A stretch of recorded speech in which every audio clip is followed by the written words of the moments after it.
को जोड़ते हैं और आपके लिए जरा ये समझते हैं कि ऑप्शंस में आपके लिए मौके कहां पर हैं। नीलेश जैन हमारे साथ जुड़ गए। नीलेश जी, बहुत शुक्रिया आपका समय देने के लिए। स्वागत है 18 आवर्स स्वदेश पर। पहले अपनी ऑप्शन वाली स्ट्रेटजी बताइए सर, उसके बाद कुछ और शेयरों पर आपसे व्यू लेंगे। Very good morning to you Abhishek ji. देखिए, खरीदारी पर फोकस है और जिस हिसाब से आज अक्रॉस दी बोर्ड खरीदारी देखने को मिल रही है, लॉन्ग साइड में फोकस करने की सलाह होगी। निफ्टी आईटी इंडेक्स इस पर्टिकुलर स्पेस में काफी अच्छा उछाल हम देख रहे हैं, तो यहाँ पर एक फॉलोअप मूव एक्सपेक्ट करके चल रहे हैं। तो इसीलिए यहाँ पे इन्फोसिस ये पर्टिकुलर काउंटर हमारे डार्ट पर आया है, जहां पर एक काफी अच्छा सेटअप है। कंसोलिडेशन के बाद काउंटर ब्रेकआउट देता हुआ नजर आ रहा है, लॉन्ग बिल्डअप हो रहे हैं और काफी लंबे समय बाद स्टॉक ने 1550 के लेवल को क्रॉस किया है। यहाँ पे खरीदारी करने की सलाह होगी 1560 के कॉल ऑप्शन को, जो कि फिलहाल 30 और 31 की रेंज में ट्रेड हो रहा है। और इस पर्टिकुलर ऑप्शन में स्टॉप लॉस रखना होगा 23 रुपए का, एक छोटा सा स्टॉप लॉस, और टारगेट होगा 51 रुपए का।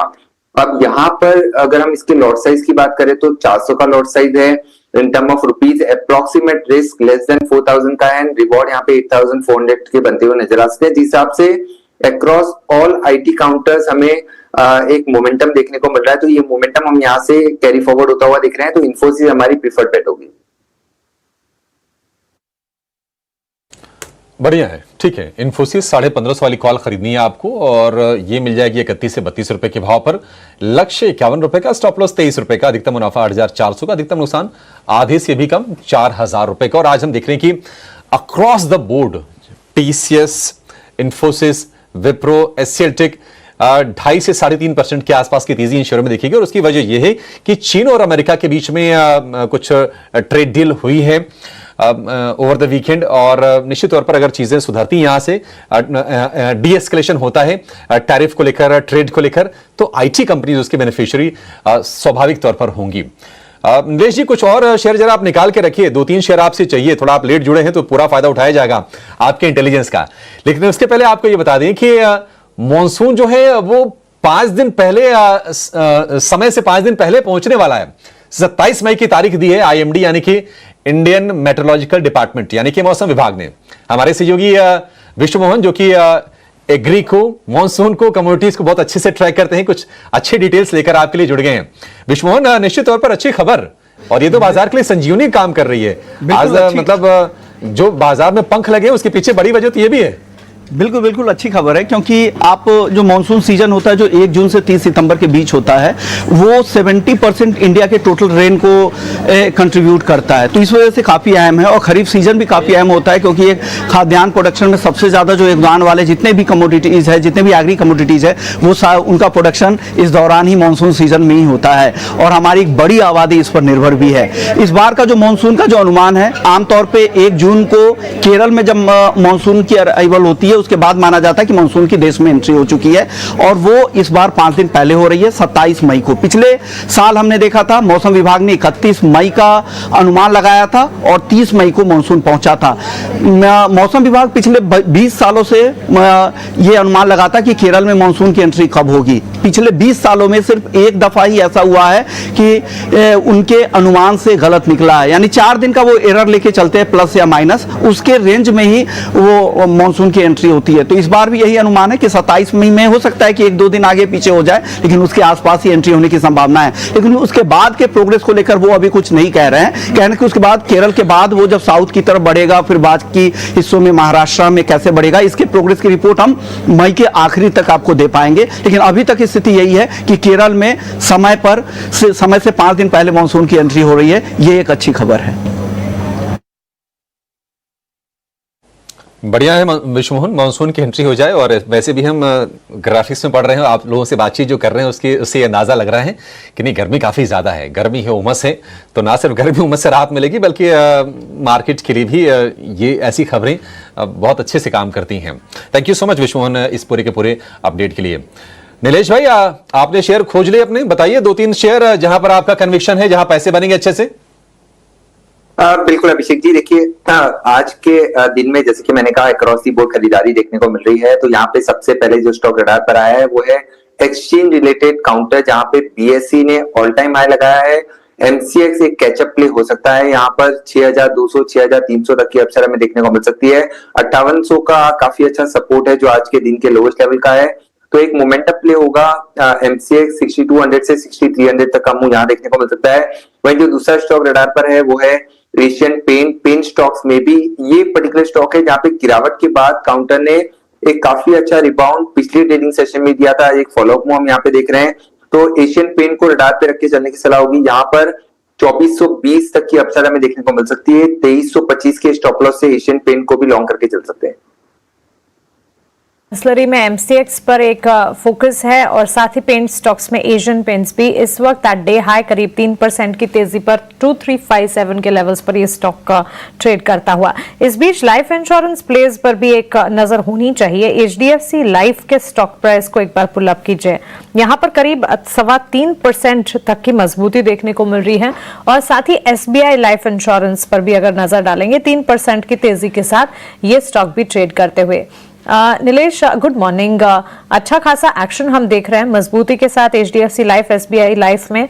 क्या राय होगी इन स्टॉक्स पे? तेजी तो है, ये तेजी आगे बढ़ेगी? जिनके एग्जिस्टिंग पोजीशन है वो क्या करें? बिल्कुल मानसी जी, गुड मॉर्निंग। देखिए यहाँ पर दोनों ही काउंटर हमें पसंद आ रहे हैं with in insurance space, HDFC life और एसबीआई लाइफ, और काफी अच्छा ब्रेकआउट हमें आज के सेशन में आता हुआ नजर आ रहा है एसबीआई लाइफ इस पर्टिकुलर स्टॉक में, जहां पर काउंटर ऊपरी स्तरों पर 1800 तक का मूव दिखा सकता है। तो फिलहाल के लिए करंट लेवल पर भी लॉन्ग करके चल सकते हैं एसबीआई लाइफ को। स्टॉप लॉस रखना होगा 1710 का, पहला टारगेट 1775 का होगा, 1775 का होगा एंड दूसरा टारगेट 1800 का होगा। तो एसबीआई लाइफ प्रीफर्ड बेट होगी, बट उसके अलावा एचडीएफसी लाइफ यहाँ पर जिनके पास लॉन्ग पोजीशन है उन्हें बने रहने की सलाह होगी 721 के स्टॉप लॉस से। यहाँ पर भी जो मोमेंटम है वो कैरी फॉरवर्ड होता हुआ नजर आ रहा है। 750 और 760 तक की अपसाइड हमें एचडीएफसी लाइफ में भी देखने को मिल सकती है। एचडीएफसी लाइफ, एसबीआई लाइफ दोनों ही स्टॉक्स पसंद आते हैं और अगर एग्जिस्टिंग पोजीशन है यहाँ से फर्दर अपसाइड जरूर नजर आएगी, ये राय है। अभिषेक, आपसे बैंक्स एंड फाइनेंशियल्स पर एक क्विक टेक जानना चाहेंगे और ये सवाल इसलिए क्योंकि येस बैंक और सुमितोमो मित्सुई बैंकिंग कॉर्पोरेशन के बीच डील हुई है जिसमें कई सारे बैंक्स, लार्जर बैंक्स ने अपना स्टेक सेल येस बैंक में किया और सुमितोमो मित्सुई कॉर्पोरेशन ने ये स्टेक खरीदा है। स्टेक की अगर बात करें, एसबीआई ने करीब 13-14% उनका स्टेक जो था येस बैंक में बेचा है। Federal bank, HDFC bank, ICICI bank, Kotak bank, ये सारे के सारे बैंक्स ने मिलकर कुल मिलाकर ये जो पूरी डील है 13,483 करोड़ रुपए में हुई है। सबसे बड़ा सवाल तो यह है कि लार्जर बैंक्स अगर स्टेक सेल कर रहे हैं, सुमितोमो मित्सुई बैंकिंग कॉर्पोरेशन को क्या इंटरेस्टिंग नजर आया येस बैंक में, और ये बड़ी डील के चलते पूरे बैंक्स एंड फाइनेंशियल्स पॉकेट को आप कैसे देख रहे हैं? तो स्पेसिफिकली अगर हम येस बैंक की बात करें तो हमें उस पॉइंट पे जाना होगा जब ये बैंक एक टाइम पे काफी बड़ी क्राइसिस में चली गई थी एंड जो गवर्नमेंट बेल आउट है वो हुआ था जिसमें गवर्नमेंट ने एक्चुअली ये सब स्टेक्स लिए थे। जो ये पार्टी जो हम बात कर रहे हैं कि उन्होंने बेचने की जो मन बनाया है, एक बहुत लंबे समय तक जो है एक बड़ी होल्डिंग गवर्नमेंट एंटिटीज की रही है। सो जाहिर तौर पे ये एक ऐसा सिनेरियो बना था उस समय जो आइडियल नहीं था, ना ही ये किसी के बिजनेस मॉडल में बनता है। बट अब जाके एक आप देखेंगे तो प्रॉफिटेबल हो गया, क्योंकि जितना मुझे याद है ये ट्रेड 11-12 रुपए के आसपास हुआ था जब ये इस तरह की सेटलमेंट हुई थी और नई एंट्री आई थी, और अभी हम देख रहे हैं 20-21 रुपए के बीच में ये प्राइस चल रही है। तो एक प्रॉफिटेबल एग्जिट जो है ये मैं कहूंगा कि एटलीस्ट जो डोमेस्टिक इंस्टीट्यूशंस है उनके लिए ये बनता हुआ जा रहा है, जो लॉजिकल है। इसलिए मैं उसे सरप्राइजिंग नहीं कहूंगा या नेगेटिव नहीं कहूंगा, क्योंकि ये होना ही चाहिए था। रही बात अब इनकमिंग इन्वेस्टर की, तो जापानीज जो है वो टिपिकली काफी समय लगाते हैं आने से पहले, पर एक बार आते हैं तो फिर लंबा रुकते हैं, ऐसे उनके लिए कही जाती है। अब अगर आप इंडिया बैंक के अंदर में अगर आप देखेंगे as a player private space में, तो आपको ऐसे इतने सारे प्लेयर दिखने नहीं है जहां पे आप 10 से 15% का स्टेक आप ले पाएंगे।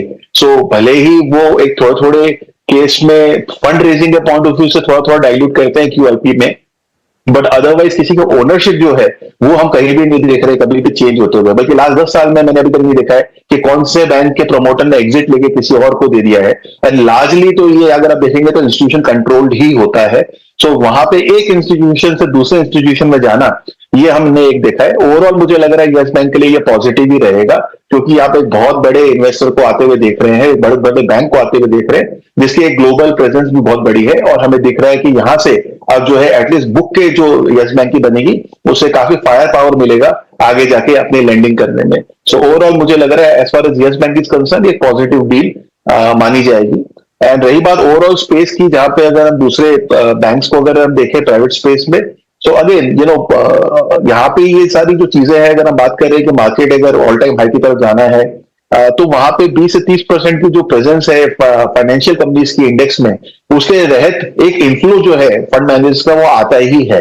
सो वहां पे मुझे लग रहा है कि बैंक्स तो वैसे भी अट्रैक्टिव बेट्स ही होते हैं, एंड यहाँ पे ऑलरेडी वैल्यूएशन करेक्शन जो है वो काफी हो चुका है कुछ हाल फिलहाल में, क्योंकि एनपीए के इशू जो है बार बार आ रहे थे। अब जाके थोड़ा सा स्टेबिलिटी हम देख रहे हैं वैल्यूएशन में आते हुए। सो मैं तो पॉजिटिव रहूंगा स्पेस में, डेफिनेटली जो है डोमेस्टिक फोकस फंड जो है वो अट्रैक्टेड रहेंगे बैंकिंग एंड फाइनेंशियल सेक्टर को, और हमें ये भी एक पोर्टफोलियो में रखना चाहिए। ठीक है, बैंकिंग फाइनेंशियल को लेकर बुलिश है, और जो डील की है यस बैंक ने, अभिषेक को लगता है कि वो पॉजिटिव होगा, लेकिन ज्यादा पॉजिटिव तो एसबीआई के लिए दिख रहा है। 2.5% की तेजी आज एसबीआई के शेयर में है, क्योंकि अपने जो 23% का स्टेक था वो घट के हो जाएगा करीब करीब 10% के आसपास का इस स्टेक सेल के बाद में। लेकिन अभिषेक, जब आप जवाब दे रहे थे ना, निफ्टी ने और निफ्टी बैंक दोनों ने 100 पॉइंट और जोड़ लिए।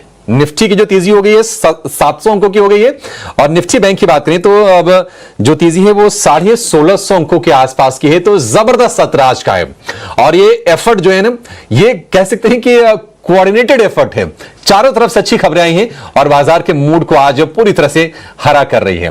फिलहाल आज शो में समय देने के लिए, हमारे साथ जुड़ने के लिए, हमारे दर्शकों का मार्गदर्शन करने के लिए नीलेश जी और अभिषेक भाई, आप दोनों का बहुत शुक्रिया जुड़ने के लिए इस शो में। चलिए एक काम करते हैं, 10 के बाजार की शुरुआत कर लेते हैं सीधे हेडलाइंस के साथ।